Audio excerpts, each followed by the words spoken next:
सारी आशा टूट गई, मन निराश हो गया। क्या क्या सोचा था, क्या हो गया। शिव गुरु ने देखा, अब उन्हें भी दया आ गई। उन्हें कहा सत्य कह ही देना चाहिए। नारद जी के पास जाकर के पहुंचे, उनको जाकर के समझाया, उनके आंसू पहुंचे। कहा महाराज आप बड़े दयालु हो, बड़े भोले हो, अगर तुम एक बार अपना मुख देख लेते, अरे तुम्हारे साथ बहुत बड़ा छल हुआ। तुम सोचे मेरा रूप विष्णु जैसा है, अरे अपना मुख देखो, तुम बंदर जैसे, तुम्हारा चेहरा बंदर जैसा है, तो भला एक कन्या तुम्हारे साथ विवाह कैसे कर लेती। इसी कारण वो उसने चीख मार करके अपनी माला को तोड़ दी, माला को नीचे छोड़ दी। नारद जी को विश्वास नहीं हुआ, सोचने लगे ये गण जानबूझ करके मेरा उपवास उड़ा रहे हैं।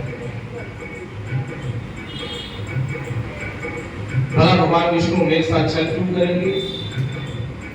मैं सारी उम्र जिनकी सेवा करता रहा, पूजा करता रहा, जिनके नाम का उच्चारण करता रहा, वो भला मेरे साथ छल क्यों करेंगे।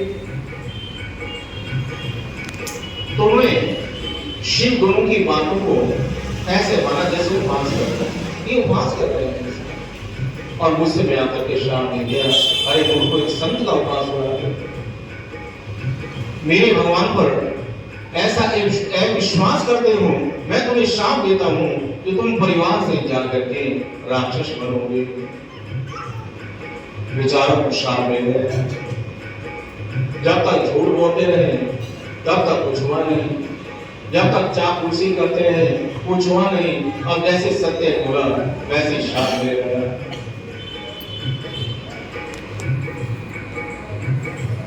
और शिवगण को बेचारे डर के मारे चले गए।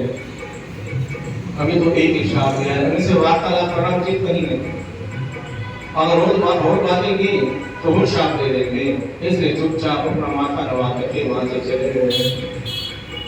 अब रात ही सोचने लगे, कहीं ये लोग सत्य तो नहीं कह रहे, कहीं मेरा बंदर जैसा तो नहीं है, जरा देखे तो सही। महल से बाहर आए, समीप में एक नदी बह रही थी।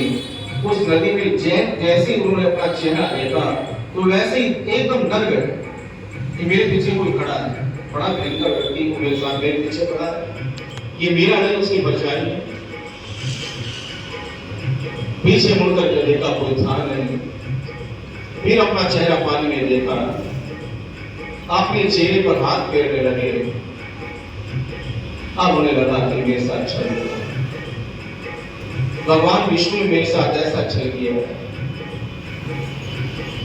लेकिन उन्होंने मेरे साथ ऐसा छल क्यों किया, मुझे बंदर जैसा क्यों बना दिया। मैं तो उनका रूप चाहता था, तो मेरी ऐसी हालत उन्होंने क्यों की।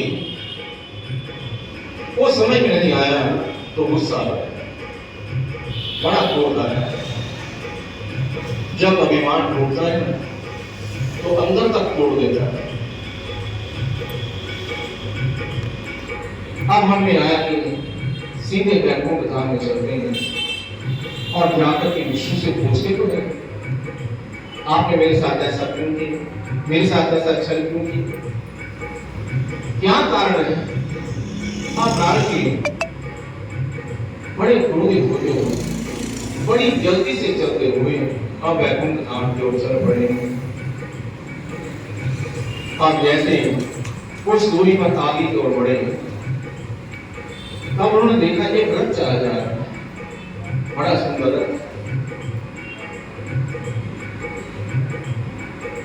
लेकिन नारद जी कभी समझ नहीं पाए।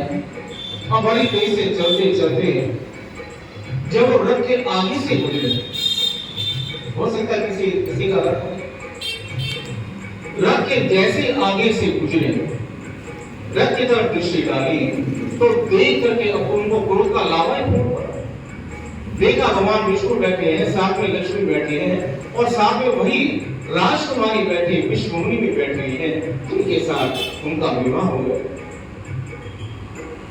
विष्णु मुनि को वहां पर बैठे हुए देखा, उसके गले में जयमाला देखी, भगवान विष्णु के गले में जयमाला देखी, तो देख करके अब तो नारद जी को बस होश में, क्रोध में थर थर कांपने लगे, आंखें लाल हो गई, सारा शरीर कांप उठा और जाकर के घोड़ों की जो लगाम थी पकड़ ली, रथ को वहीं रोक दिया और बड़ी जोर से बोले नीचे उतरो।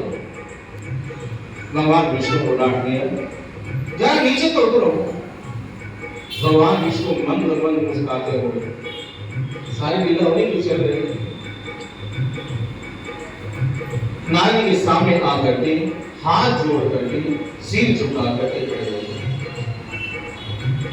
अब जैसे मुस्कुराते हुए देखा, कोई क्रोध में लाल हो रहा हो और आप उनके सामने हंसना शुरू कर देंगे तो उसका क्रोध और बढ़ जाता है। अब भगवान को मुस्कुराते हुए देखा, उनका गुस्सा और बढ़ गया। अब तो जो मुंह में आया, जो मुंह में जितने अपशब्द आए वो सारे के सारे उन्होंने भगवान विष्णु के लिए प्रयोग कर रहा है। बड़े अपशब्द हो, बड़ी गालियां, आज मूर्ख कहते हैं, छलिया छलिया कहते हैं, कपड़े कहते हैं। अब मुझे सब समझ में आ गया कि जब मैं तुम्हारे पास आया था और मैंने तुमसे कहा था कि विवाह करना चाहता हूँ, वो कन्या ऐसी है वैसी है, और जैसे मैंने वर्णन किया तो तुम्हारे मन में आ गया कि मैं उस कन्या के साथ विवाह करूंगा। इस काम तुमने मेरा रूप बंदर जैसा बना दिया। अगर तुम्हें विवाह करना ही था तो कर लेते, तो मेरा ऐसा उपवास क्यों उड़ा है, मुझे बंदर जैसा क्यों बना दिया।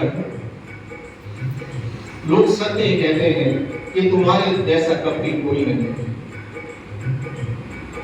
अब सारी कथा याद आने लगी, जब समुद्र मंथन किया गया, जहर निकला, वो तो भगवान शिव को पिला गया, लक्ष्मी निकली तो कोई ले ली, वैजंती माला निकली तो कोई ले ली, अच्छी अच्छी चीजें जो निकली वो छल कपट करके तुमने सारी ले ली, और राक्षसों को जो किसी काम की चीजें नहीं थी वो ले ली।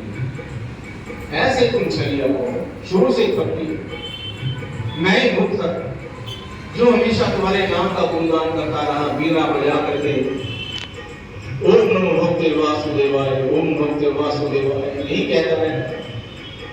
अगर मुझे पता होता तुम इतने छली हो, ऐसे कपटी हो, मैं कभी तुम्हारा नाम न लेता। लेकिन याद रखो, अगर मैं तुम्हारा नाम इस संसार में फैला सकता हूँ, तुम्हारा यश फैला सकता हूँ, तो तुम्हारे लिए अवश्य भी मैं बना दूं। तुम्हें सारे संसार में इतना बदनाम कर दूंगा, इतना बदनाम कर दूंगा, याद रखो। नारद जी एक ही श्वास में बोलते चले। तुम समझते हो कि तुम्हारे सिर पर कोई है, तुम जो चाहे करोगे, अपने आप को इतना स्वतंत्र मानते हो, लेकिन आज तुम्हें पता चलेगा कि तुम्हारे सर के ऊपर भी कोई है।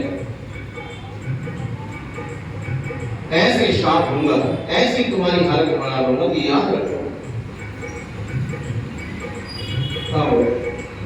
किसी पति को पत्नी के सामने डांटना आरंभ करो, पति चाहे कुछ ना करे, लेकिन पत्नी को क्रोध आ जाता है, गुस्सा आ जाता है, वो चुप नहीं रहती, वो जरूर बोलती। पति का अपमान हो रहा हो, पत्नी का चुप बैठने वाले, लक्ष्मी झट से ऊपर से रथ से कूद करके नानी के सामने आकर खड़ी हो गई। उन्हें भी तो गुस्सा आ गया, क्रोध आ गया। बस नारद बहुत कह चुके थे, अगर एक शब्द भी आगे तुमने कहा, अगर एक शब्द तुमने मेरे पति के विरुद्ध कहा, तो बस मेरे समान कोई दूसरा कोई नहीं होगा। तुम्हारी ऐसी हालत बना दूंगी कि याद रखो। तुम अपने आप समझते क्या, जो जीव है बोलते चले जाओ। जिसको तुमने अपना परम पिता माना, आज उसी की बुराई करते। तुम्हें लज्जा नहीं आती, तुम्हें शर्म नहीं आती। ऐसा कहकर के नारद जी को डांट दिया। भगवान विष्णु को लक्ष्मी जी को चुप कराना पड़ा। भगवान विष्णु आगे बढ़े, लक्ष्मी चुप हो गए। तुम्हें क्रोध नहीं करना चाहिए। कैसे क्रोध ना करें, ये आपको इतने अपशब्द क्या है, आप उनकी बातें सुने चले जा रहे हैं। तो भगवान विष्णु कह रहे, लक्ष्मी मैंने इनके मुंह से हमेशा अपने प्रशंसा के शब्द ही सुने हैं, ये सदा मेरी प्रशंसा करते रहते हैं। अगर आज मुझे गाली भी दे रहे हैं तो कोई बात नहीं, मुझे तो तब भी ऐसे लग रहा है जैसे मेरी प्रशंसा कर रहे हैं। अगर प्रशंसा कितना सुंदर देखे भगवान के संदेश में, तो कभी आपकी कोई प्रशंसा करे तो आपको अपनी निंदा सुनने के लिए तैयार रहना चाहिए। ये संसार ऐसा है